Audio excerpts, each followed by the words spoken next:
बौद्धों का जब काल था, बौद्ध सम्राट थे, तब भारत की पहचान क्या थी कि भारतीय जो लोग थे ये बिल्कुल जैसा बोलते हैं वैसा चलते।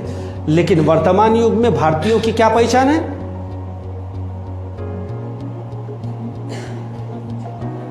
जबान में कुछ और, दिल में कुछ और, करते कुछ और, होता कुछ और।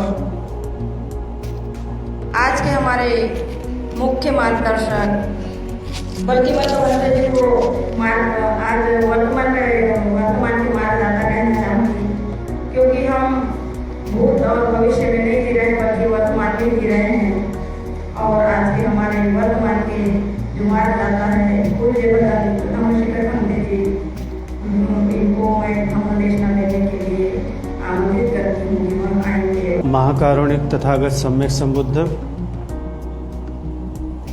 महाबोधिसत्व परम पूज्य बाबा साहब अम्बेडकर, इन्हें मेरा त्रिवार पंचांग प्रणाम, जिनके माध्यम से मैं बुद्ध शासन में शामिल हुआ हूँ। ऐसे पूजनीय गुरु जी को 3 बार पंचांग प्रणाम। आपको मंगल मैत्री। और यहाँ पर उपस्थित जो धम्म श्रवण करने हेतु उपासक उपासिकाएं उपस्थित हुए, आप सभी लोगों को भी मंगल मैत्री। और आज वर्षवास का एक माह हो गया है और आज उपोषद का दिन है, और इसलिए उपोषद का जो मतलब होता है वो समझना जरूरी है। उपोषद ये बुद्ध धम्म में व्यक्ति के विकास के लिए होता है और जीवन के दुख नष्ट करने के लिए होता है।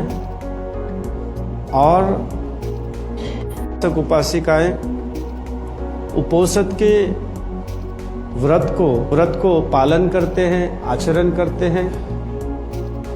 तो एक दिशा से आप लोगों का तो लाभ होता ही होता है, लेकिन दूसरी दिशा से अगर देखा जाए, दूसरे पक्ष से देखा जाए, तो ये धम्म का प्रचार करने का तरीका भी है। भाषणबाजी से कभी भी बुद्ध धम्म का प्रचार प्रसार नहीं होता है। भाषणबाजी से हम जानकार जरूर होते हैं, लेकिन प्रचार प्रसार नहीं होता। आचरण करने से और खासकर उपोषद धारण करने से, उपोषदों का पालन करने से सही अर्थ में पवित्रता, निर्मलता धारण करते हैं।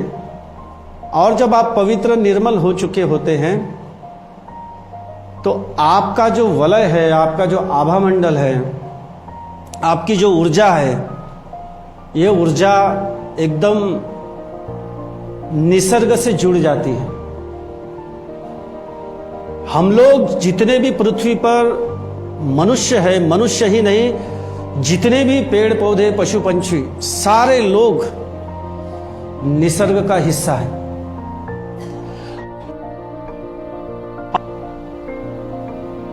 निसर्ग पर प्रभाव डालता है सबसे ज्यादा। इस पृथ्वी पर जितने भी प्राणी हैं, सबसे ज्यादा इस पृथ्वी पर प्रभाव अगर कोई डाल सकता है या प्रभाव निर्माण कर सकता है, वो मनुष्य है। और अगर मनुष्य जो है वो पवित्रता को धारण करे तो निसर्ग से कनेक्ट हो जाता है। जैसे हम वाईफाई कनेक्ट करते हैं, नेट से हम कनेक्ट हो जाते हैं, सोशल मीडिया से कनेक्ट हो जाते हैं, ठीक निसर्ग से भी कनेक्ट हम हो सकते हैं। लेकिन उसके लिए आवश्यकता है उपोषद धारण करने की, उसके लिए आवश्यकता है पवित्रता की और निर्मलता की। और जो कि आज का जो दिन है ये उपोषद धारण करने का दिन है। भारत दुनिया में प्रसिद्ध इस बात के लिए है और आचरण में कुछ होता है। लेकिन जब बुद्ध का शासन था यहां पर वैसा नहीं था। यहां पर यह बात थी कि जो मनुष्य जैसा बोलता है वैसा करता है जो दिल में होता है, वही दिमाग में होता है, और जो दिमाग में होता है वही दिल में होता है, और वही बात आचरण में भी होती है। लेकिन अभी वैसी बात नहीं है। इसका मतलब बौद्ध और अंत में मिलता कुछ भी नहीं। सारी ऊर्जा, सारी शक्ति जो भारतीय लोग लगाते हैं, और ये पूरी शक्ति जो है, अगर जो बोले हैं वो उस बात को करने में लगा दिए, तो यकीनन भारत देश जो है ये पुनः उसी अवस्था में आ जाएगा। बाबा साहब बार बार यह बात कहते हैं कि संविधान चाहे कितना भी अच्छा क्यों ना हो, अगर पालन करने वाले लोग नहीं है तो देश का भला हो ही नहीं सकता। और मनुवादी लोगों से आप क्या उम्मीद लगा के बैठे हो?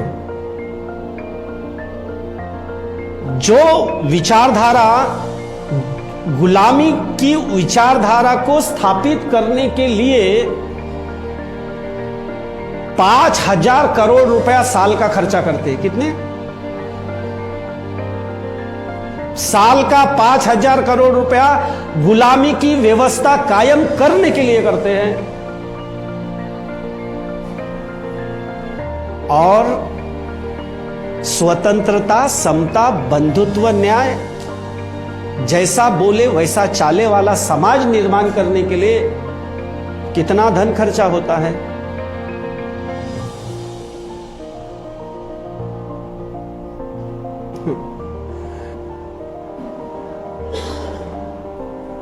उपोषध धारण करना बहुत जरूरी है, और बिना उपोषध के आप लोग बौद्ध हो ही नहीं सकते, उपासक भी नहीं बन सकते हो। मुझे बताइए, नमो तस्स भगवतो अरहतो सम्मा संबुद्धस्स, ये कितने शब्द हैं? नमो तस्स भगवतो अरहतो सम्मा संबुद्धस्स, 5 है।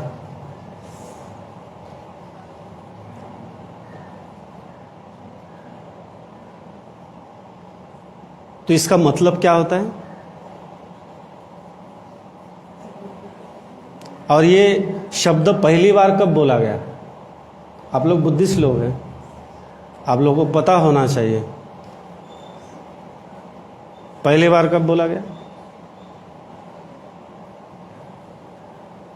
ये जो शब्द है ये 5 लोगों द्वारा बोला गया।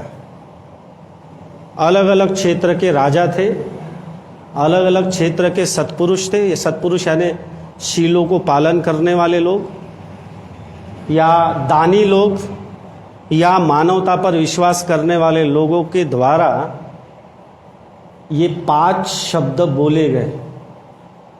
नमो का अर्थ होता है, तस्य का अर्थ होता है, भगवतो का अर्थ होता है। नमो तस्य भगवतो अरहतो सम्मा संबुद्धस्स, सम्मा संबुद्धस्स का अर्थ होता है।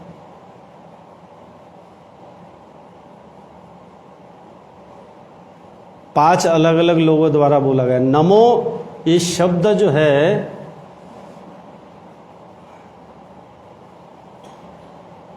नरक से मोक्ष की ओर ले जाने वाला। मोक्ष का मतलब निब्बान होता है बुद्ध धम्म की भाषा में। किसी सम्राट ने तस्य ये बोला है बुद्ध को। 5 लोग आके खड़े हुए, एक ने नमो बोला, दूसरे ने तस्य बोला।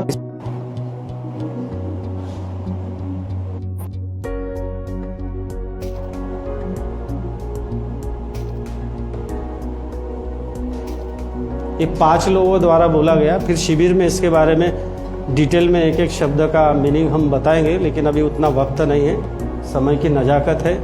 इसलिए इतना तो आप समझ लीजिए कि 5 लोगों द्वारा, ये जो 5 जो बड़े बड़े लोग थे, जो दानी लोग थे, उन लोगों के द्वारा 5 लोगों के द्वारा नमो तस्य भगवतो अरहतो ये शब्द बोला है। और शायद पहली बार सुना होगा कि नमो का मतलब होता है नरक से मुक्ति का मार्ग, नरक से मोक्ष की तरफ जाने वाला मार्ग, यानी निब्बान की तरफ जाने वाला। तो आज अभी कौन सी जिंदगी जी रहे?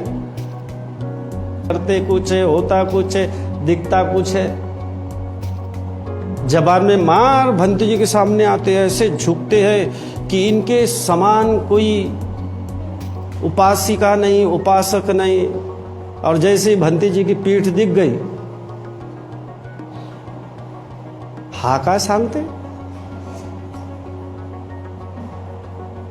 तो स्वाभिमान भी तो कोई चीज होना चाहिए, स्वाभिमान भी नहीं। अरे नहीं झुकना है तो नहीं झुकेंगे, ये जरूरी है। मैंने कभी बोला है, उल्टा मैं बोलता हूं प्रणाम मत करो। शुरुआत में तो मैं कभी किसी को प्रणाम करने ही नहीं देता, अब बोल बोल के थक गया, इसलिए बोलना ही बंद कर दिया कि प्रणाम मत करो।